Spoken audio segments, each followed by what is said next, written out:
안녕하세요, 몽델입니다.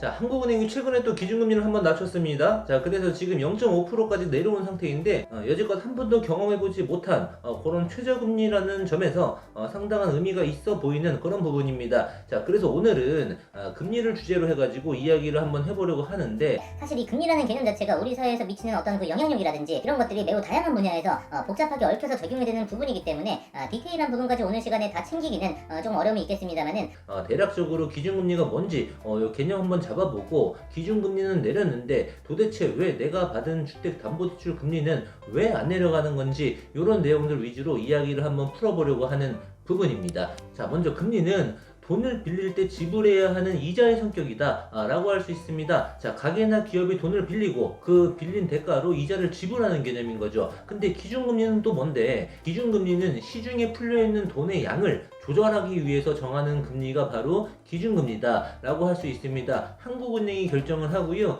시중에 돈이 너무 많이 풀려 있으면 자산가치의 거품 현상이 일어납니다. 자, 부동산도 마찬가지겠지만은, 쉽게 예를 들어 가지고 콜라 한 캔을 예전에 1,000원이면 살 수 있었는데 지금은 이제 막 1,500원, 2,000원, 3,000원, 4,000원, 5,000원 이렇게 더 많이 주고 사 먹어야 하는 사태가 나타난다라는 겁니다. 시장에 돈이 너무 많으니까 돈의 가치가 떨어지는 거죠. 자, 그래서 이러한 조짐들이 보일 때 금리를 올려주면 가게나 기업이 아무래도 은행에서 돈을 빌리려고 하는 수요가 줄어들겠죠. 이자 부담이 높아지니까. 자, 그렇게 되면은 자연스럽게 시중의 통화량이 줄어들게 되는 거고요. 이런 식으로 시장의 통화량을 조절하는 역할을 한국은행이 하고 있다는 겁니다. 자, 반대로 시장에 돈이 너무 안 돌고 경직되어 있고 이러면 돈을 좀 풀어가지고 경기를 좀 활성화시키기 위해서 금리를 낮추는 부분이라고 이해를 하시면 될 것 같습니다. 자, 최근에 코로나 사태 때문에 가계 기업 할 것 없이 모든 시장 참여자들이 현금 확보를 최우선으로 하고 있기 때문에 시장에 지금 돈이 안 들고 있는 상태다 라고 해가지고 국가에서 지금 국민재난지원금 카드까지 막 꺼내가지고 소비 진작을 유도하고 있는 부분입니다. 또 향후 성장률이라든지 기업 실적 같은 각종 경기 지표들이 부정적으로 나타날 것이라고 보고 있는 부분이기 때문에 기업들 입장에서도 무리하게 사업을 확장시키려고 하기보다는 현금 확보를 중점으로 두고 있는 부분이고, 이런 식으로 가계 기업 할 것 없이 돈이 시중에서 전체적으로 안 도니까 어쩔 수 없이 기준금리를 낮춘 것이다 라고 볼 수 있는 부분이고요. 자, 근데 3월달에 0.5%나 인하를 했는데 최근에 0.25%를 한 번 더 인하했다라는 거는 그만큼 지금 시장 상황이 매우 심각하다라고 보여지고 있는 부분입니다. 자, 이 기준금리가 오르고 내리는 이유를 수요와 공급의 법칙에 의해서도 이해를 할 수가 있는 부분인데, 빌려줄 돈은 엄청나게 많이 쌓여 있는데 이 돈을 빌리려고 하는 수요가, 그 사람들이 적으면 금리는 내려가는 겁니다. 자, 한국은행이 기준금리를 낮췄다라는 뜻은, 야, 내가 이거 돈 좀 싸게 빌려줄 테니까 이 돈 가져가서 제발 투자도 좀 하고 소비도 좀 하고 해가지고 경기 좀 살려봐 라고 말하고 있다는 뜻이고, 그만큼 지금 경기가 많이 위축되어 있기 때문에 경기를 활성화시키기 위한 결정이다 라고 이해할 수 있는 부분입니다. 자, 그 다음에 미국이 기준금리를 내리면 한국이 따라서 금리를 내릴 수밖에 없는 이유가 뭔지 한번 살펴보겠습니다. 자, A라는 우량한 은행의 대출금리가 2%고 B라는 덜 우량한 은행의 대출금리가 3%라고 가정을 했을 때, 여러분들이라면 어디 은행에서 돈을 빌리려고 할까요? 당연히 훨씬 더 안정적이고 우량한 A라는 은행에서 돈을 빌리려고 할 겁니다.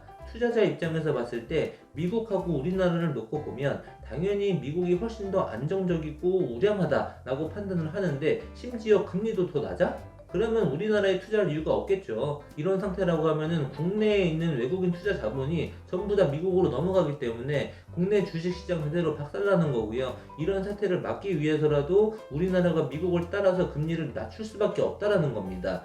자, 최근에 기준금리 인하 관련 기사들을 보면 사실상 금리 인하의 하한선까지 내렸다, 더 이상 추가금리 인하의 가능성은 없다라고 말을 하면서도 한 가지 여지를 남겨놨습니다. 자, 트럼프가 연준에다가 마이너스 금리까지 내리라는 식으로 압박을 막 하고 있는데, 아직까지는 연준이 쌩까고 있는 부분입니다만은, 만약에 연준이 금리를 또 한 차례 내린다라고 할 경우에 우리나라도 추가로 금리를 더 낮출 수도 있는 가능성을 아예 배제할 수는 없다라는 뉘앙스로 금리 인하 발표를 한 부분입니다. 자, 따라서 우리가 금리를 바라볼 때 미국의 상황이 어떤지를 함께 지켜봐야 하는 이유가 바로 여기에 있다라는 부분 말씀을 드리고요. 그 다음에 이제 기준금리는 내렸는데 왜 내가 받은 주택담보대출 금리는 왜 안 내리는 거냐, 요 부분 한번 설명해 보도록 하겠습니다. 일단은 그 기준금리의 개념하고 그 은행에서 담보대출에 적용하는 금리는 이 개념과 목적 자체가 완전 다릅니다. 요 부분 먼저 말씀을 한번 드리고요.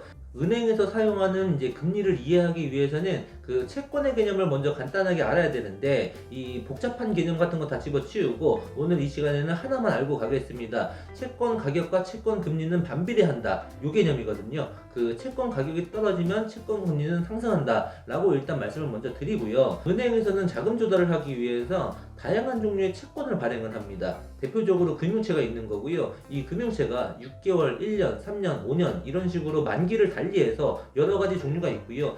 대부분 주택담보대출에 적용하는 금리라고 하면 금융채 5년물을 많이 사용을 하는 겁니다. 근데 이 금융채권을 사들이는 시장 참여자 입장에서 봤을 때 일반적으로 이제 주식보다는 채권이 훨씬 더 안정적이기 때문에 시장 상황이 불안할 때는 보통 주식보다는 채권을 많이 사들이거든요. 금값이 오르는 것처럼. 다시 말해서 채권을 사려고 하는 수요가 많아진다는 겁니다. 자, 채권에 대한 수요가 많아지면 당연히 금융채권의 가격은 올라갈 거고요. 아까 채권의 가격과 금리는 반비례한다고 말씀을 드렸잖아요. 따라서 금융채 가격이 올라가면 금융채 채권의 금리는 내려간다라는 게 일반적인 상황인 겁니다. 아니 그러면 아까 시장 상황이 안 좋으니까 기준금리가 내려간 거고 또 시장 상황이 불안하니까 채권에 대한 수요는 높아진다라고 하면 채권 가격이 떨어지니까 당연히 내가 받은 담보대출의 금리도 떨어져야 되는 거 아닌가요? 라고 의문이 생기는 부분인 건데 실제로는 생각보다 많이 안 떨어지거든요. 이게 왜 안 떨어지는 건지 크게 두 가지 이유에서 한번 살펴보도록 하겠습니다. 자, 첫 번째 부분은 뭐냐면 금리 변동 주기가 아직 도래하지 않았기 때문이라는 겁니다. 보통 우리가 주택담보대출을 받을 때 금융채 5년물을 많이 사용한다라고 말씀을 드렸는데 이게 대출이 실행된 날을 기준으로 해서 5년이 지나야 이 금융채의 금리가 변동하기 때문에 이 사이에 아무리 기준금리가 움직이고 채권금리가 움직여도 내가 받은 담보대출의 금리는 변하지 않더라 라는 거고요. 자, 두 번째는 시장이 불안할 때는 일반적으로 보통 채권을 사들여서 채권 금리가 떨어지는 게 일반적으로 나타나는 모습이라고 아까 말씀을 드렸는데